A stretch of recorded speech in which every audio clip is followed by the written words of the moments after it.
House Speaker Martin Romualdez. Kahit expound lang po doon. Well, I believe that if anyone should be investigated, the first person to be investigated is House Speaker Martin Romualdez. Why, sir? Why? Bakit po? Because he's now Speaker. But I would like to be more direct. Kasinungalingan po talaga. At kasinungalingan naman po yung mga sinasabi nito. Hindi naman po bago sa kanila ang pagsisinungaling. Naobserbahan na po natin ito. Ang sinungaling ay asawa ng magnanakaw. Magpapanggit na lang ng kung ano, na wala naman silang pruweba o ebidensya. Sa mga pangalan na nabanggit niya po kahapon, naniniwala ako may iba doon, totoo. Pero hindi tayo present. They have to present evidence, of course. At yun ang mga kabayan, pag-usapan nga po natin ito pong pag-alis ni Congressman Barsaga dyan sa NUP, na kung saan miyembro po dyan sa NUP na yan sila Martin Romualdez, si Junior, at yung iba pang mga miyembro ng majority dyan sa Kongreso. Mga kabayan, ito pong batang to na congressman, masasabi po natin na meron po siyang yagballs, mga kabayan. Yung yagballs na siguro dalawa, matigas, walang takot, na kahit na ang binabangga po niya yung Speaker of the House na si Martin Romualdez, wala po siyang pakialam. Doon lang po siya sa tama, mga kabayan. Bakit? Nasasangkot po Nasasangkot po yung pangalan ni Martin Romualdez. Bakit yung TRICOM na pinangungunahan ni Ridon, na kapwa niya po congressman, hindi po pinapatawag o ayaw imbestigahan si Romualdez, mga kabayan? Diba? Bagkos, doon sa nangyaring hearing, mga kabayan, ang nangyari po, pilit po nilang ikinokonekta si Pangulong Duterte sa mga diskaya. Di po ba? Napakalaking kabalintunaan naman po, mga kabayan, na ang pinabanggit si Romualdez at si Saldico. Tapos iipitin mo at pipilitin mo yung mga witness na idiin si Pangulong Duterte. Kaya itong batang to, mas may yagballs pa to kaysa kay Ridon Kasi kaya niya pong harapin, kaya niya pong pangalanan, at kaya niya pong i-call up si Romualdez. Si Ridon, di ba? Si Ridon, wala.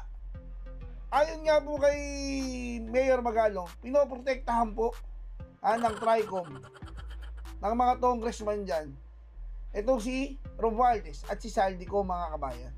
Ganyan po yung takbo ng hearing ng Kongreso.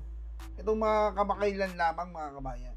Kaya siguro, nakita po ni Congressman Barsaga na, teka, parang napaka-bias naman itong mga kasama ko. Kaya po umalis na po siya doon sa party list po nila, mga kabayan. Sa party list.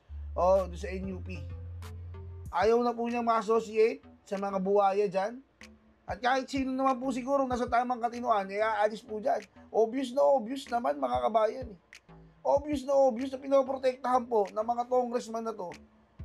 Yan sila Ridon, sila Suarez, lalo na yung matandang ahas dyan. Tago natin sa pangalang Abante. Di ba?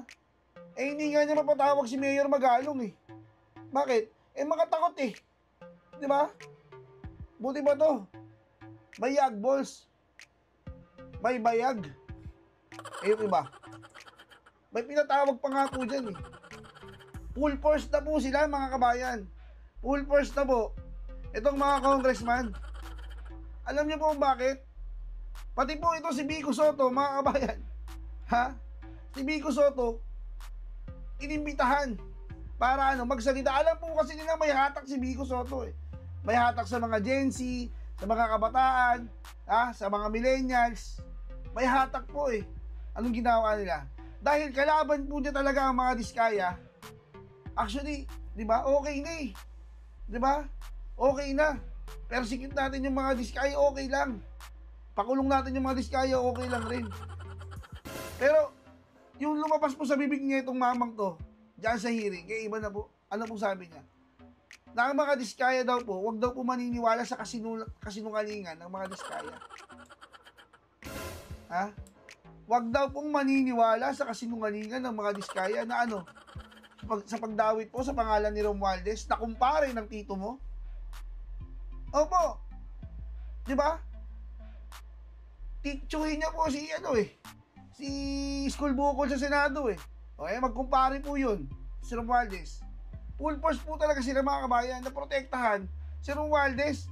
Anong ginawa ng tito nito, 'di ba? Tinanggal si Marcoleta bilang chairman ng Blue Ribbon. At dahil pinangalanan ng mga diskaya si Romualdez, ano pong ginawa ni Tito Soto? Kinik out si Marcoleta. At yung request letter ni Senator Marcoleta na lagyan ng proteksyon yung mga diskaya kasi pinangalanan na yung mga mga congressman ni-reject po. Ni-reject po ni Soto. Ni-reject po ni School Bukol. At ang sabi niya po, nag-usap na daw po sila ni Boying Remulla at sabi po nila hindi daw po nila palulusutin yung letter, di ba? Nag-connivance na po Bakit? Alam naman po natin na si Remulla di ba? Trabahante o aso ni Junior. Si Junior at si Romualdez magpinsan. Ba't mo palulusutin yung request letter ni Marcoleta naman? At para maging solidify, solid yung pagprotekta kay Romualdez, ay pasok natin si Vico Soto. Pagsalitain natin, palabasin natin, sabihin niya na ang mga diskaya ay huwag pagkatiwalaan at ubod ng sinungaling. Diba? Sir, okay lang naman yung away ninyo ng mga diskaya, hindi pa kulong po natin. Diba? Pero hindi mo pwedeng sabihin na yung mga sinabi po nila sa Senado, pawang kasinungalingan. Na dinidiscredit mo po yung sinabi nila. Ito mga kabayan panoorin po muna natin. Yung balita kung saan umalis po si Congressman Barsaga. Ito may yagbuls yung isa may yadba. Sabi po nila, diba? Ito may bayag, yung isa daw may bayad. Hindi po natin alam. Pero ito, akong pinaniniwalaan ko, ito po si Congressman Barsaga, may bayad po talaga. Diba? Yung isa, hindi ko po alam kung may bayad o wala nakikita ko lang po sa Facebook. Sabi daw nila ito, panoorin po natin Sir Congressman Barsaga, pasok po. What's the first question? Did you resign from the NUP and from the House majority? Yes, I resigned from the NUP and the House majority, mostly due to internal party conflicts kasi I was implicated in a plot to remove Speaker Romualdez, which I deny. And I actually had no conflict with Speaker Romualdez prior to this. And secondly, nagkaroon kasi kami ng party meeting. It's mostly private things, pero parang di nagustuhan ng ibang kapartido ko yung naging decision ko or yung naging recommendation ko para kay Chairman Puno. Ano yung recommendation nyo kay Chairman Puno? I recommended to him that he should, this was all based on limited information, pero I recommended that he should no longer be defending the reputation of the House of Representatives because that's only just furthering the damage towards his own reputation because it's up to the House of Representatives to defend itself. Sorry, can you expound bakit ito recommend saying yes? Furthering damage? Because the more he defends the House and the DPWH anomalies, or the House from the DPWH anomalies, the more he makes it seem like we are complicit as a party in the said anomalies. You're referring to what particular statement ni DSP? The one on the party leaders meeting. Ano pong sinabi niya doon? Ano pong sinabi ni Puno? Ano pong sinabi ni Puno na sa tingin niyo po hindi dapat yun yung sinabi niya? No, implicate po yung House. The general idea of him defending the House. So wala namang specific na sinabi, but him also stating in the meeting that he is defending the House. Yung general idea na yun yung against ako. I think he was just trying to return po yung budget ng NEP, Yes. BBM, para lang daw kung maayos yung pagdalatag, pag-scrutinize. Yes. Kasi nga ang dami pang nakikita nilang red flags. Yes. So anong mali po doon, sir? Na nakikita niyo mali? Saan? Ano po nakita niyo mali po doon? I believe that his response to the issue or him putting more attention into the issue is negative for the party's image, and it should be something that he should not be talking about that much until the DPWH hearing has been thoroughly discussed. What was the party's stand po ba dito sa budget amendment? Yung parang it's a very mixed topic. Pero the party always maintains the stance that it is supportive of the House and it is supportive of the Speaker. Kumbaga sir, hindi kayo sang-ayon doon sa rekomendasyon ni DS Puno na ibalik sana before na ipabalik po sa DBM No. budget ng DPWH. O ba yung parang hindi kayo Hindi, I do not have any criticisms on any of his decisions. My criticism was that he asked for suggestions on ano yung mas magandang gawin kasi parang nagkakaproblema na sa House, especially yung naging rumors involving the new speakership. And then, tinanong niya kung mas maganda nila, kung ano yung mas magandang stance na gawin niya bilang chairman as the NUP. I stated that he should not defend the House too much, as drawing more attention towards himself could also involve him to issues involving DPWH, or also involve the party into more issues involving DPWH. You said, sir, ang stand ng NUP supportive sa Speaker, supportive Yes. sa House. I think The stance similar to the stance yes. that I was originally taking, where we are supportive, yet we would not comment too much on the issue. The conflict is when the names of some congressmen were mentioned in the Senate hearing po ba? No, the conflict emerged last night when I was informed that someone from within my party stated that I am gathering signatures to oust the speakership of Martin Romualdez. There is no truth in that. Yes. If it's not true, sir, bakit po nag-resign? Hmm? If it's not true, then why did you resign? Because whether or not I continue to stay in the party, that person or those people who are against me would still be in said party. So, for personal safety.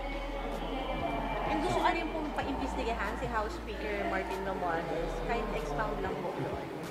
Well, I believe that if anyone should be investigated, the first person to be investigated is House Speaker Martin Romualdez.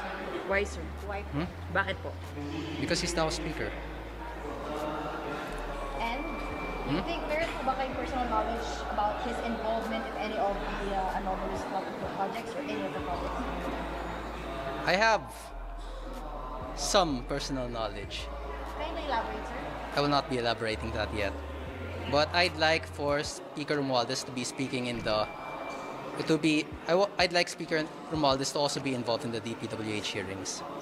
So, ibig sabihin, sir, hindi nyo naman talaga sinusuportahan yung speakership ni Speaker Martin.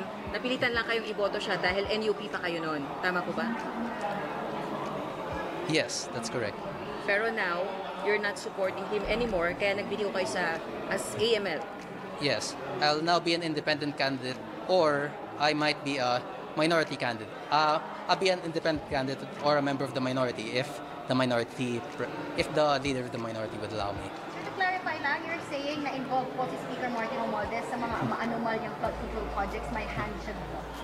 I'm saying that it's very unlikely for the speaker to have no involvement in such a large issue. Sir, you're talking about the alleged insertions or yung mga kickback, alleged commissions? I mean, everything's under the speaker. Paano niyo nasabi, sir? Ano yung nalalaman niyo pwede i-share?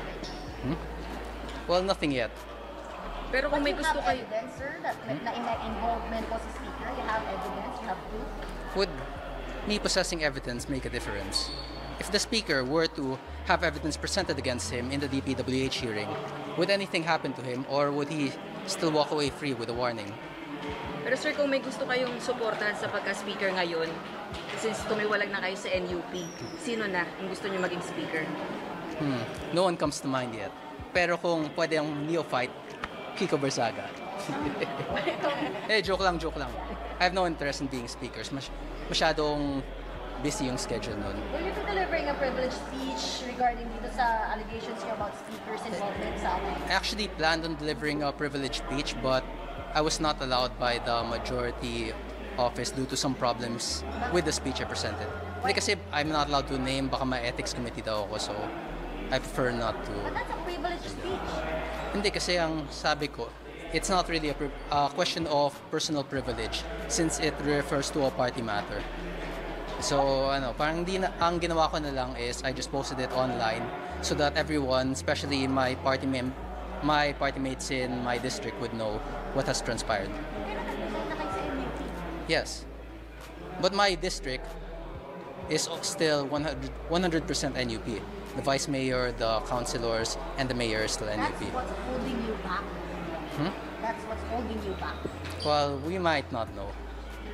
Sir, sa House Infracom, magvo-volunteer ba kayo na magsalita? House Infracom, since related sa flood control, sabi niyo? No, because see, this is what's going to happen. No matter what form of evidence we show to the public, there's gonna be no results. It will be the same no matter what. That's the sort of justice system we have in our country. How do you say, sir? So, sir, bakit di nyo i-try? Malay mo kayo yung mag-start. Well, do you believe that I should be trying that? Then I'll take that consideration. But right now, I don't believe that justice can be found within the DPWH hearings. And I don't think that any of the big players or the big beneficiaries of any alleged, of any stolen funds will be facing justice. Sir, are you coordinating with Congressman Toby Chanco regarding the anomaly sa budget insertions? No, I don't really know Toby Chanco. I don't really know Toby Chanco that much. Sino, sir, mga nakakausap mo?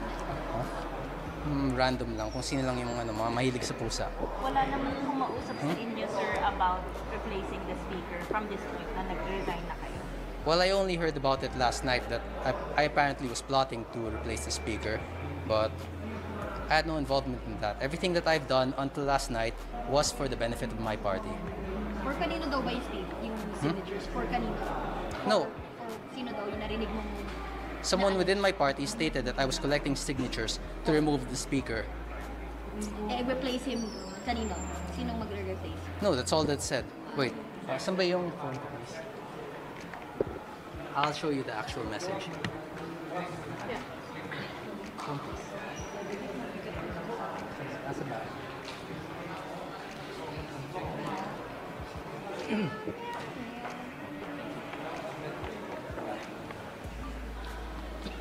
It is stated here.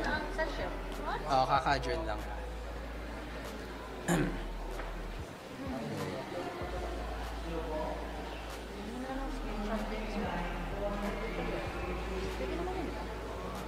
If you will share it. Alam mong naka-video dito, diba? Yes, wala. Ito yung message namin kay Mayor. Pwede namin picture. Hindi, bawal yun. That's violation of data privacy. Because, message to lang. Kiko Sir, sa Basahin mo na lang, sir. as Basahin. stated here, Mayor Chair Puno sent me this. He got this from another Kong. Kiko Berzaga, anak ni PD na NUP, kinakalat sa members namin na may signature campaign going around against the speaker. The other day, we had an NUP meeting and he joined via Zoom. He suggested that Chair Puno resign na and that we cannot fix the house na. How did you feel, sir, when you read that? How did you feel? Well, at that time, I was hungry, so kumakain ako. Medyo gutom pa ako nung time na yun. Pero naisip ko, oh wow, there's a traitor within our party. And there's someone who's against me. Kasi baka kina-question lang yung loyalty ko during that time, especially considering the last 2022 elections when my father, who was the president of the party at the time, chose to go against the party's decision in supporting BBM Sara and instead supported Lenny Robredo. I believe some of you remember that. Yeah. And baka nandun din kayo nung yung sa microphone. Okay. Magandang umaga po. I did not prepare any statement, but however I can help and whatever I can answer to the best of my knowledge, I'm here at your disposal, sir. I think very important, Mayor Vico, to be able to state for the record. Of course, the Discayas have been operating in Pasig City for the longest time. No? Do you have information as to how they had operated in the city as city contractors? And second, whether you had been able to monitor their rise as top contractors as far back as the Aquino administration to date? Mr. Chair, pumasok po ako sa politika 2016 na po. I ran for councilor in 2016 and for mayor in 2019. Pagpasok ko sa politika, medyo kilala na po sila, mga Diskaya. Lalo na yung construction firm nila na St. Gerard Construction. Na ito na nga po yung ginamit rin nila na para bang political party na rin, lalo na noong 2025 na halalan, itong nakaraang halalan. Marami pong kwento, hindi ko po alam kung ako po yung nararapat na magkwento po rito sa TRICOM, sapagkat yung iba, wala naman po akong personal knowledge. So I would like to, with respect to the committees, I would refrain from saying anything beyond my direct and personal knowledge. What I can say is that they have 9 construction firms that we have seen now in the news, the 9 calling card companies of the spouses Diskaya, where they have used dummies, where they have become huge contractors, and all of these 9 companies are based in Pasig. Mr. Diskaya has been recently convicted of 2 counts of...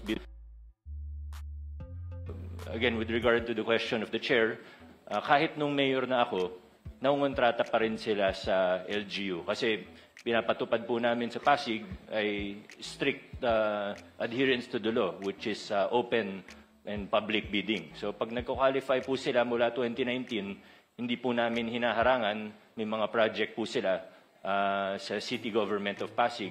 Hindi naman siguro kalakihan na project, pero meron po silang projects with the city, and we have observed with the DPWH, palaki ng palaki yung mga project nila. Yung napag-uusapan po ngayon na 31 billion pesos of flood control projects. Katunayan, flood control projects pa lang po ito. Hindi bababa sa 100 billion pesos ang total contracts po nila sa ating pamahalaan, Mr. Chair.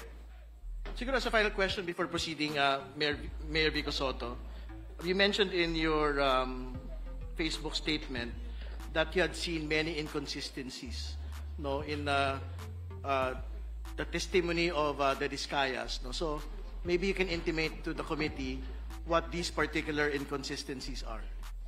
Thank you, Mr. Chair. Marami nga po tayong naobserbahan na you use the term inconsistencies, but I would like to be more direct. Kasinungalingan po talaga. At kasinungalingan naman po yung mga sinasabi nito. Hindi naman po bago sa kanila ang pagsisinungaling. Naobserbahan na po natin ito on the record and in public very many times. Sabi nga, dito sa kaso na ito, ang sinungaling ay asawa ng magnanakaw. Kaya ito po talaga yung nakikita natin. Isang very glaring na kasinungalingan ay yung kahapon po sa statement, sa sworn statement nila, ay na 2 to 3% lang daw ang kinikita nila sa bawat kontrata. Kahit naman po hindi ka eksperto sa larangan ng construction o engineering, obvious naman po na kasinungalingan ito. Meron pa po, sabi po nila, when Senator Tulfo was questioning them, sabi niya po, minsan daw po, lugi pa daw siya.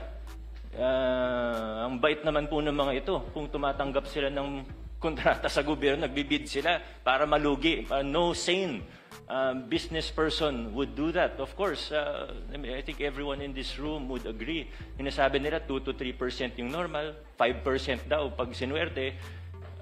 Pag kinumpute po natin, alam ko medyo, Mr. Chair, with all due respect, if we just apply simple logic, it is already clear that they are lying. Although alam ko medyo iba kasi yung logic na ginagamit nila sa universe po nila. Pero pag tiningnan po natin logically, 2 to 3% of even 100 billion, edi 2 to 3 billion pesos lang po ito. Sila naman po yung nagmalaki at nag-flaunt. Pinagyabang po nila yung lifestyle nila. Na sobrang sabi nga po nila sa isang interview, 11 digits. Sabi po nila, pinagyayabang nila, 11 digits. Sabi ni Ma'am Cesara, 11 digits ang assets nila. So, hindi bababa sa 10 billion. Nakita po natin, isang jade lang nila sa, sa office nila. 100 million na kagad yun. Yung mga sasakyan, if they paid the correct taxes, it would easily reach almost 1 billion, if not more than 1 billion. How will you afford that if you're only earning 2 to 3%?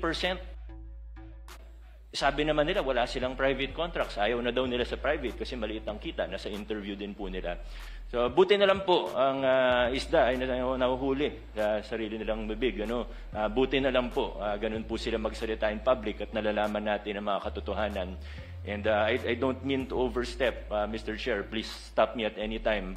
But I would just like to, siguro hindi naman warning, pero siguro ang aking pag-igayat sa bawat isa, pati na rin sa mga mamamayang, sa ordinaryong mamamayan, na mag-ingat po tayo sa mga naririnig po natin. Alam naman po ng lahat ng tao sa kwarto na ito na may guilty na senador, may guilty na congressman, may guilty na DPWH officials, may guilty na contractor at maaaring sa iba pang ahensya ng pamahalaan.